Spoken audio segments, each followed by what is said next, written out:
JJ, thank you so much. So you've worked hard, you've saved responsibly, and you want to retire early. Now what? Here were some insider tips. Our Abe Ashton and Nick Strobelt of Ashton Strobelt.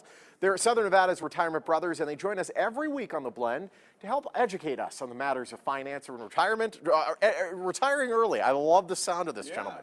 How are you? We're here, happy to talk about it. We're glad we got to hear Marsha's voice. Yes, absolutely. She's so much better looking than you are. Wow, did I marry up? Yeah, you sure did. And, you did well. And thankfully, since you're having a son, it means the child will actually get her brains and her beauty. So you're responsible for nothing. As long as he gets, thank goodness for your child. If he gets her hair, we're at 100%. You set the bar low. If all she gets is her hair, okay. This is expensive. Yeah, it looks good. So, retiring early, it sounds great. A lot of folks need to consider, though, what gets you to that point. Tell us about retiring early and whether it's possible. Well, I've heard some people, they retire before, age 40. It's all a matter of how much you spend on your living expenses. If your living expenses are extremely small, you don't need that much to cover those living expenses. But you have to consider people are living longer than they ever have before. Yeah. And so if you make it to age 65, you will likely live to 84 as a man or 86 as a woman. That's the average. As the average. Yeah. And so you have to plan on your money lasting you all those years. And so if you want to retire at 50, you have to plan for those 30 plus years to have your money last you. And that's possible, but you have to be aware of some of the penalties that are there. If you take money out of retirement accounts early the wrong way, you could be hit with a 10% penalty on those early withdrawals. Or you have 6 kids. You have IRA, IRB, IRC, so that was my whole plan. But no, we've got a whole new generation out there. So we were talking about micro homes, how people are downsizing. Yep. Well, people now are having micro careers, where you'll actually go and work for just 10 years, sock away most of what you earn, completely maximize contributions, reverse of what normally people do, which is they don't contribute till later on in life. Well, they contribute everything right up front in the first 10 years and then retire pretty quickly, but keep their cash flow so low, pay off their house, whether it's a micro house or not. Yeah. But they only work for 10 or 15 years and then have a plan, like Nick said, to keep that monthly income needs so low that they can retire really early. That 10 and 15 years, are they rice and beaning it for the first 15 years? Probably, yeah, but there are many more minimalists out there right now who figure they don't need a whole lot. They don't need the newest car. They don't need this. We're getting rid of this big hat, no cattle generation, which is where you've got to have everything now. And we're seeing a lot of these people that are coming into our office that are 50, 60 years old that haven't saved a whole lot.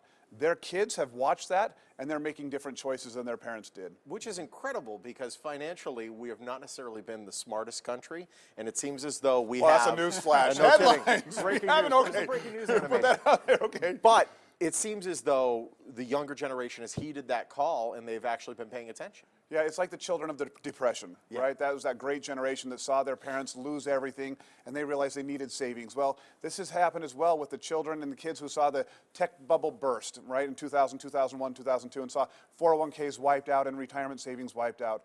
2008, 2009, the subprime mortgage mess. People aren't as interested in just financing the maximum amount on their house. They want to pay off their house now, some of these younger folks. So it is creating an interesting environment where we expect to see people even more financially sound in the next 20 years than we do right now. I like that. Yeah, that's good. It's a good thing, which means you don't have to leave your kid anything for an inheritance because he'll make better financial decisions than you did. Fantastic. 'Cause Spend I plan every on penny. spending every dime. The last check should bounce. That's the perfect plan. You mentioned about the early taking money early out of these plans. Yeah. So you get hit with a fee essentially for every dollar you take out before age 59 and a half, is that it? 59 and a half. And so if you take money out, you hit it with a 10% penalty for early withdrawal. So how are these youngins getting away with this? There's a few ways to get around it. There's one that's called the 72T rule, which you can take money out over a 5-year periodic equal payment plan you can create. It allows you to avoid that 10% penalty, but it's tricky, so you have to do it correctly with your CPA and your advisor. There's other ways to get around that as well. Is you can take an IRA and roll a piece of it over to a Roth IRA, and as long as it's in that Roth IRA for 5 years, you can take that out early as well.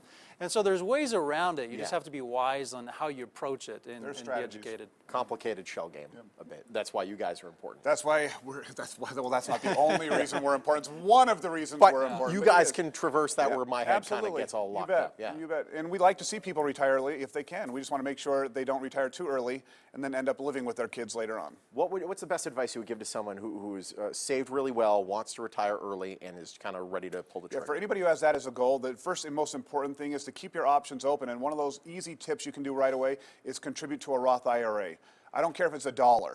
But it's important to contribute something to a Roth IRA because it starts the clock. They have a 5-year seasoning period that you have to have had a Roth IRA for at least 5 years before you can start pulling out money. Doesn't matter if you're 59 and a half, but if you've started that clock even with $1, we start the 5 years. So if you're 20 years old, 25 years old, throw a buck or $10 or $100 into a Roth IRA. It's important to start that stopwatch. So that dollar today, when it's 500,000 maybe tomorrow, Yep. that dollar starts the clock.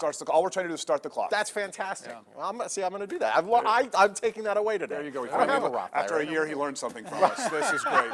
Perfect. Our work here is done. We're done. It's great having you. Thank you so Thanks, much. Sean. Thank you. You want more insider tips and tricks for achieving a happy and secure retirement? All you have to do is call the number on your screen right now, because Abe and Nick, they have a free book called Stress-Free Retirement. And it's chock full of great financial information. The number to call is 702-900-8177. Again, 702-900-8177. There's only 25 copies available. Make sure to get yours right now. And you can also learn more about Ashton Strobel by visiting their website, ashtonstrobel.com. Happy retirement, everybody. We'll be back.